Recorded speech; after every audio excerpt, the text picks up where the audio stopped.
Hello students, we are continue with same chapter, same story, that is Netaji Ka Chashma, written by Swayam Prakash. Students, till now I told that one Haldar is there.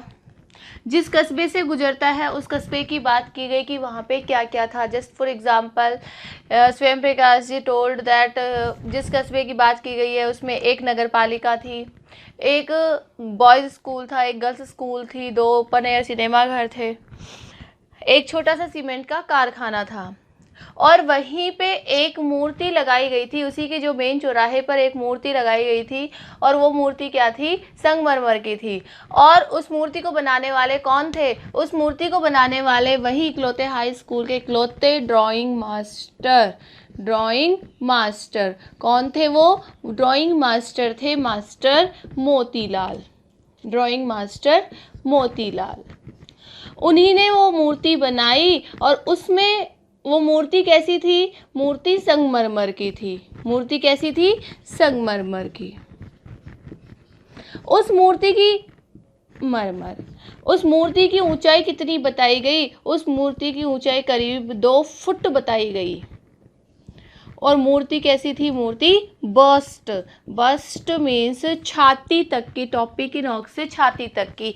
और वहाँ मूर्ति में जो मूर्ति किसकी थी? नेताजी सुभाष चंद्र बोस की थी. और उनकी वर्दी कैसी थी? फौजी वर्दी थी. और जिसे देखते ही 2 जो उनके द्वारा दिए गए नारे हैं वो याद आते हैं. और वो कौन कौन से हैं? दिल्ली चलो और तुम मुझे खून दो मैं तुम्हें आज़ादी दूंगा. लेकिन एक बात की गई है कि मूर्ति देखने में बिल्कुल अच्छी लग रही थी, बहुत ही बढ़िया थी, लेकिन उसमें एक चीज़ की कमी थी. वो कमी क्या थी? कि जो उसमें मूर्ति पर जो चश्मा था वो संगमरमर का नहीं था, वो चश्मा रियल था, काले फ्रेम का गोल चश्मा था. और वो कैसा था? रियल था. अब क्या हुआ कि जीप कस्बा छोड़कर, किसकी जीप? हालदार साहब की.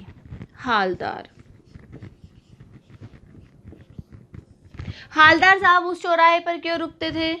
पान खाने. अब जब जीप चौराहे को कस्बा छोड़कर आगे बढ़ी तब भी हालदार साहब उसी मूर्ति के बारे में सोच रहे थे और अंत में निष्कर्ष पर पहुंचे. क्या निष्कर्ष निकाला उन्होंने निष्कर्ष निकाला क्या? कि कुल मिलाकर कस्बे के नागरिकों का यह प्रयास कैसा है? सराहनीय है. मीन सराहना किए जाने योग्य. कि अच्छा है, चलो इस बहाने उनकी देशभक्ति तो नजर आती है.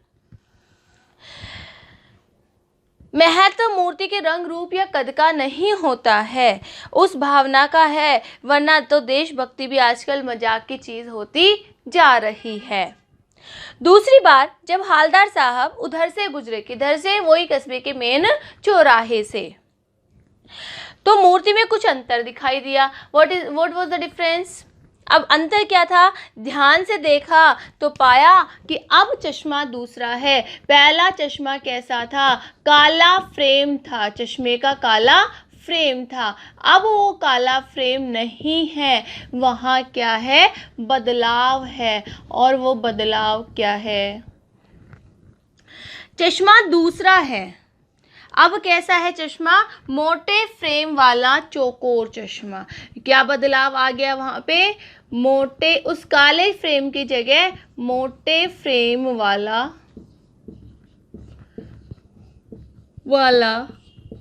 चौकोर चश्मा है. चौकोर चश्मा. बदलाव आ गया. नाउ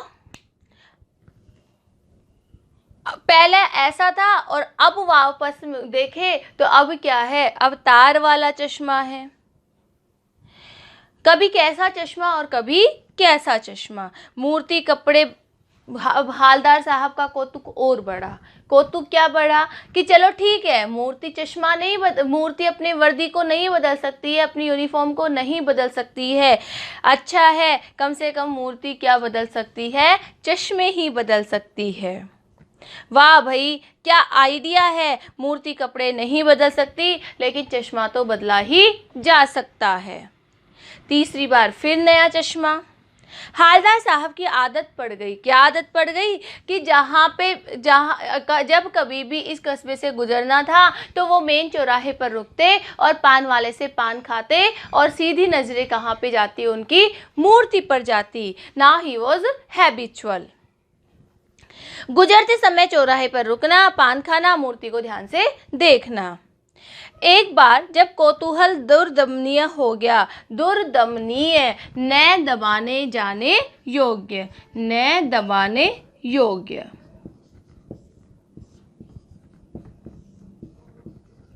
योग्य, कि कौतूहल जब इतना दुर्दमनीय हो गया कि उनसे मतलब अपने अंदर रखने की उनकी बात ही नहीं रही। अब वो किसी से पूछना चाहते थे तो पान वाले से ही पूछ लिया।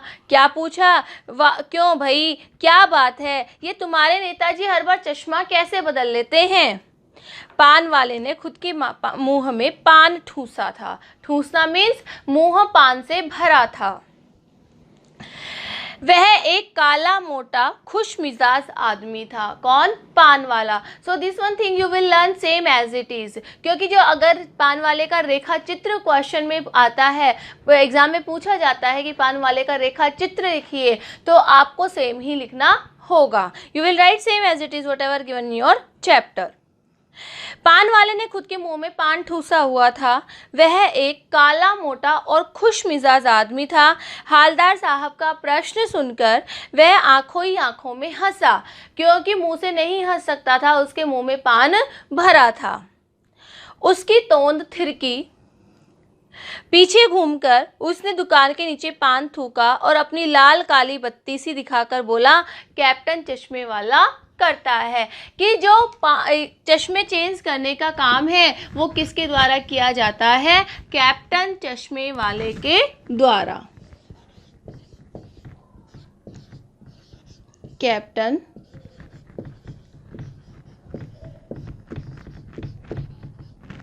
चश्मे वाला। कि जो चश्मे बदलने का काम करता है, कौन करता है? कैप्टन चश्मे वाला करता है। क्या करता है? हालदार साहब को समझ नहीं पाए। चश्मा चेंज कर देता है। पान वाले ने समझाया। चेंज करना मीन्स बदलना, कि जो चश्मे बदलने का काम है वो कौन करता है? कैप्टन चश्मे वाला। क्या मतलब? क्यों चेंज करता है? हालदार साहब अब भी समझ नहीं पाए। अब हालदार साहब को पान वाला समझाता है कि मानो कोई ग्राहक आ गया, गिराक मीन्स ग्राहक, कि कोई भी कस्टमर आ गया, उसको चौड़े फ्रेम वाला चश्मा चाहिए होगा, तो वो जाके नेताजी की मूर्ति से चश्मा उतार लाता है और ग्राहक को दे देता है और उसकी जगह पे अपना कोई दूसरा चश्मा फिट कर देता है। जस्ट फॉर एग्जांपल, उसने चौकोर फ्रेम वाला चश्मा फिट कर दिया और ग्राहक को चौकोर फ्रेम वाला चश्मा चाहिए, तो वो मूर्ति पर जाकर उतार लाता है और अपने तरफ से और कोई चश्मा वहाँ पे पहना आता है। एंड हेयर इज रिटन, कोई ग्राहक आ गया, समझो उसके चौड़े चौखट चाहिए, उसको चौड़े चौखट मीन्स फ्रेम, तो कैप्टन किधर से लाएगा? तो उसको मूर्ति वाला दे दिया और उधर दूसरा बिठा दिया कि वहाँ पे दूसरा चश्मा रख देता है और उसे अपना कोई चश्मा ले देता है।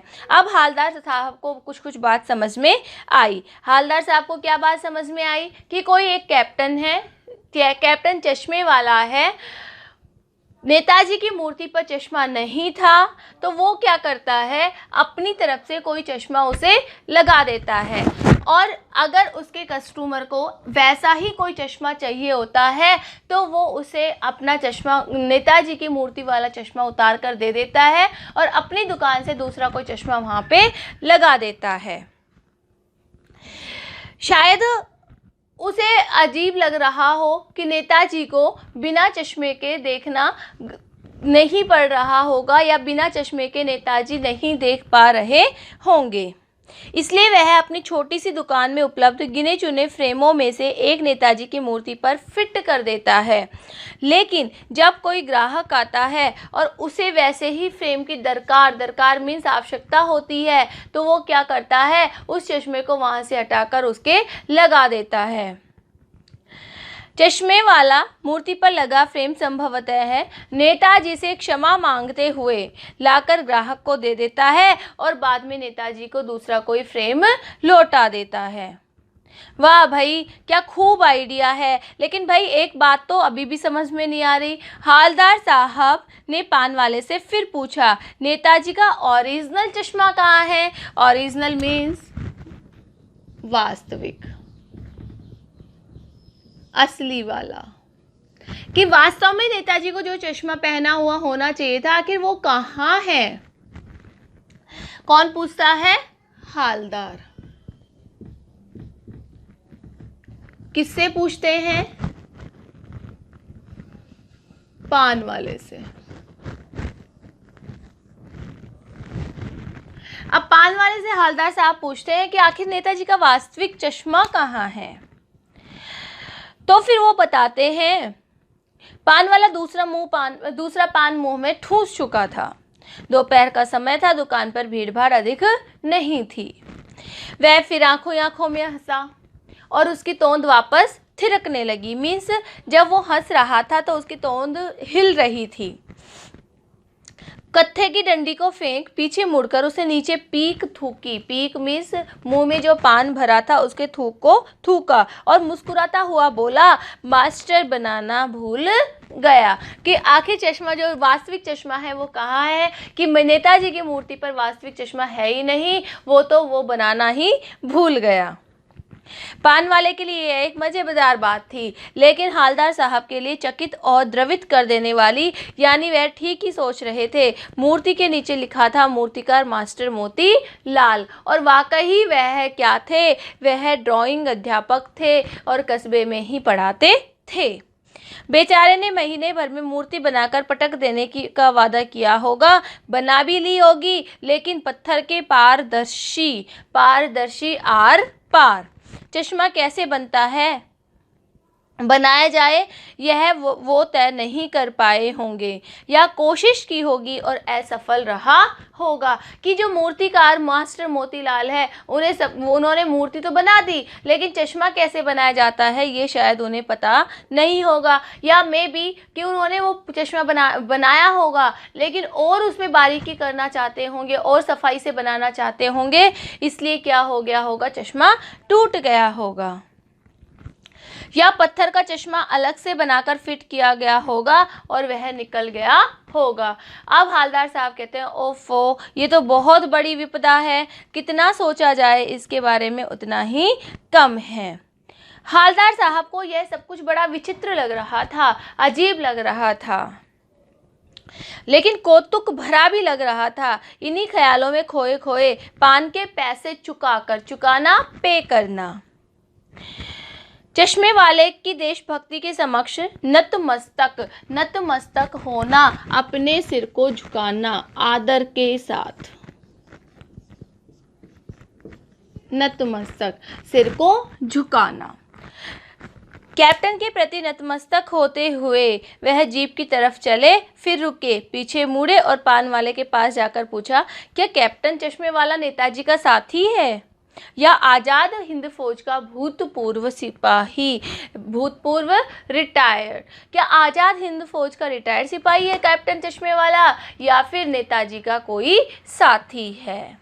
With this question we will be continue in next class कि आखिर नेताजी का जो चश्मा लगाने वाला है आखिर वो कौन है? वो भूतपूर्व सिपाही है आज़ाद हिंद फौज का, या फिर नेताजी का कोई दोस्त है? Now enough for today.